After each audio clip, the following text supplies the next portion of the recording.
Hello and welcome, this is Alchemistexe, and today we're going to be taking a look at the Truth Seal system, which in Japan was known as runes.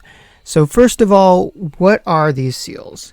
Well, they are a method to raise stats, and they are functionally very RNG driven. So what we have are 6 different spots where you can put the seals or runes. You know what, rune is easier to say, I'm just going to call them runes going forward. But know that truth seals and runes are the same thing. So there are 6 different slots named after the different sins minus pride.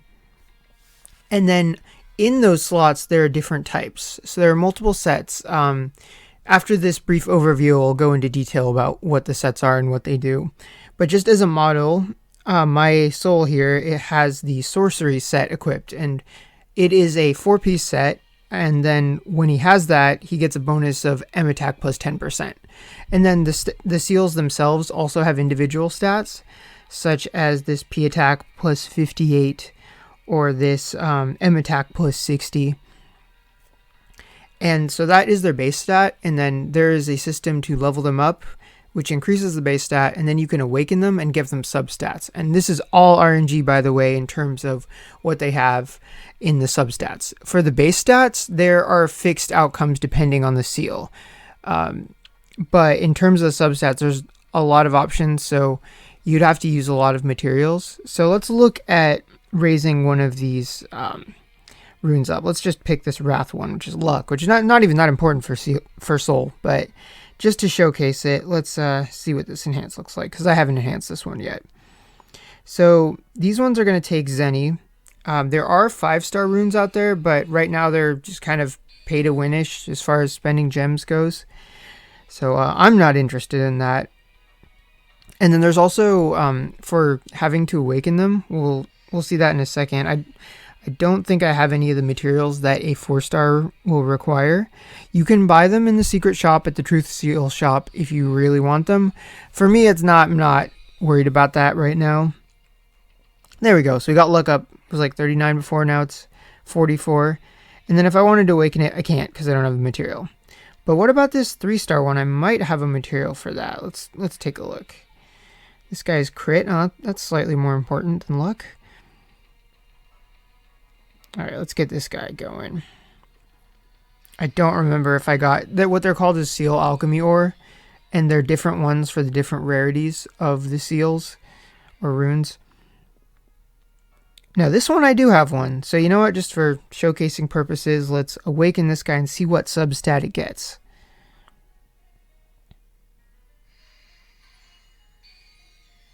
Missile res plus 6. Well, better than nothing. Alright.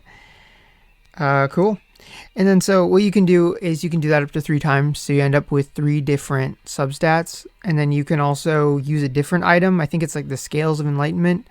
And you can reset it if you don't like the substats that you get. Alright, so before we go into the levels, let's just do a quick overview of the runes themselves and what they do individually and then what the set bonuses are.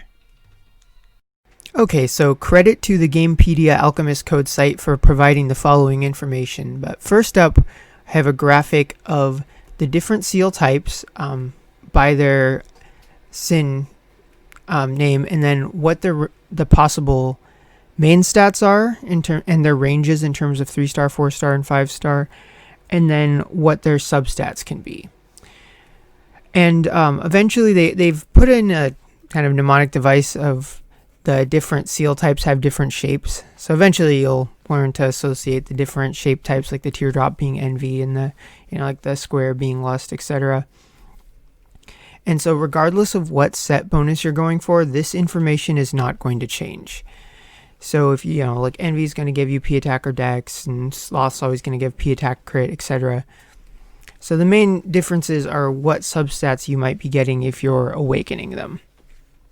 And they are, quite diverse. I don't feel the need to go over 100% of this. You can always just pause it or take a visit to the Gamepedia website. But the important takeaways here are that the main stats have strict ranges on what they can be value-wise and then what stats they affect. And then also their corresponding substats have set ranges as well. All right, now let's move on to the set bonuses. And next we have the set bonuses. So for each one that we have, no matter what the stats are, no matter what the substats are, as long as they are from the same category, such as Charge Forth or Sorcery, they will offer a bonus. So the one that I have on my soul, for example, is a Sorcery bonus. So he gets the 10% M attack.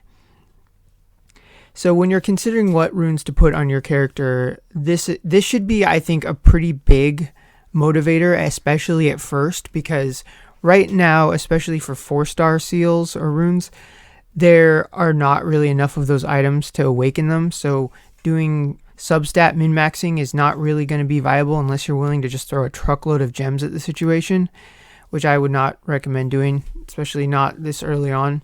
So I think just finding the right bonus that you would want, and I think it's pretty easy to figure out what you would want for what character. Like for Soul M attack, definitely, even though he does scale off both, but if you use maybe Asuka, having that 10% P defense could be pretty magical.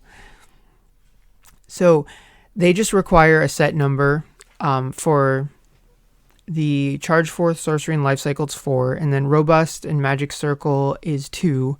And then we don't have the other 2, the Flash and the Sweep, yet, but they are going to require 2 if we get them eventually. And then I also included some of the unreleased stuff that the Gamepedia site listed, just to think going forward what you might want to go for. Like for some characters, it hasn't even been released in Japan yet, but if they do get the +1 move, I think that could be pretty game changing for some characters who are decent stat wise, but like their biggest weakness is their lack of mobility. And then like if the plus jump one only takes 2 seals, like characters like Ainz would love that. So there's definitely a good amount of possibilities that you can do with these set bonuses, and I like it a little bit more than doing the substats because there's a lot less RNG involved, and then you don't have to worry about the scarcity of all of those items. It's just get the right types in the right quantity, and then there you go. All right, now let's take a look at how some of these items are acquired.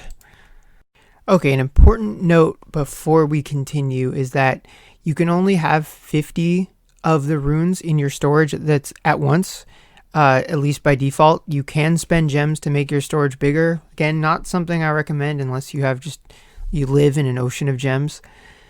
So for most people, you want to keep an eye on that number because it won't let you do a new level if you're at the capacity for storage. So you can just pop them on random characters if you really want, or otherwise just disassemble the ones that aren't very good. Like say you're closer to the minimum range rather than the maximum range for a base stat.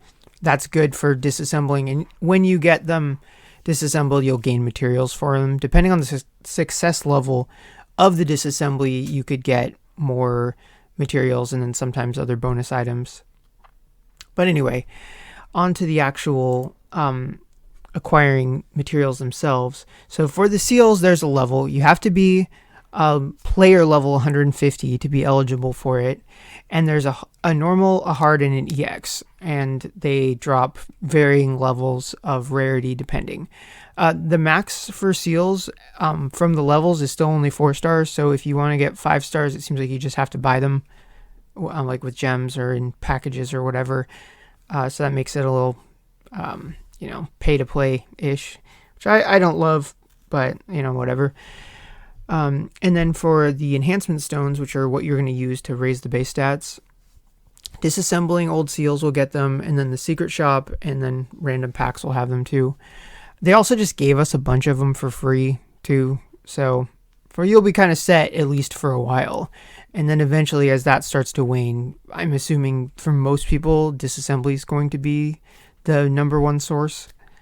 And then for the seal alchemy ore, you can get them from quests and disassembly if you're really lucky, and then also by buying them in the shops, etc. So let's now take a look at some of those levels, and I'll show you how that works, because if you're first going into it, it can seem like a little bit overwhelming just for the sheer number of total levels that there are. Alright, so here we are at the tail end, hopefully, of one of the levels. This is the EX for the Charge Forth set on, I believe, the Envy Gate, just to showcase the level. None of the enemies here are particularly strong. They just have kind of a lot of health. They don't go down as easily as I would like, but it's not too bad. It's nothing you couldn't just throw on auto and leave alone for a while. I definitely recommend doing that, especially if you're going to need to do this level quite a bit to gain different runes for different people and across different sets, because as soon as the map is over, I'll show exactly why that is. But this is the level where you will find the seals themselves. Like, for example, we've gotten 1 3-star of Seal of Envy. And the EX can drop 4 stars as well, but not 5 stars. 5 stars are like the whale only tier of runes. I don't know why that was necessary. I mean, money is the answer to everything, but still. How do you make a grindy game even grindier? Oh, by the way, the only real difference these levels have is that the unit character that shows up at the end will be different. Like here at Sahar, in the Sorcery it's Atama. I haven't done all of them yet, but that is the general gist of it. So you did all that, and I only showed a portion of this battle because, yeah, it was like minutes and minutes and minutes of wailing at weirdly tanky enemies. So we ended up getting 2 of these, so I think I would have to go into the seal menu to see exactly what their stats were, but I just did that as a showcase, say this is where you get them. And then the reason this can be such a time-consuming endeavor is because for each of the set bonus types, of which we can see all of them here, the 3 4 sets and the 2 2 sets, whoops, each one of these sets, you go into Charge Forth, then Charge Forth has all of the different sin gates from Envy to Greed. Then you go into one like where we just were, was Envy, and then that has a normal and a hard and then an EX. So if you want to unlock all of them, it'll definitely take a while. I spent a decent chunk of time just burning through all of the sorcery ones yesterday, so I'd have enough seals to make the full set so I could showcase it. So yeah, that is definitely an undertaking. I don't want to say that it's not worth it though. Like, the net result was I got a few extra stats plus 10% M attack for Soul, so he is awesome, and that was fun.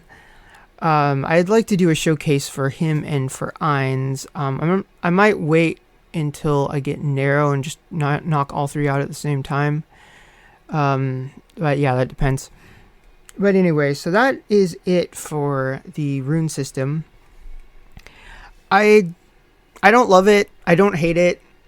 You can get some decent bonuses out of it, so I guess it's alright.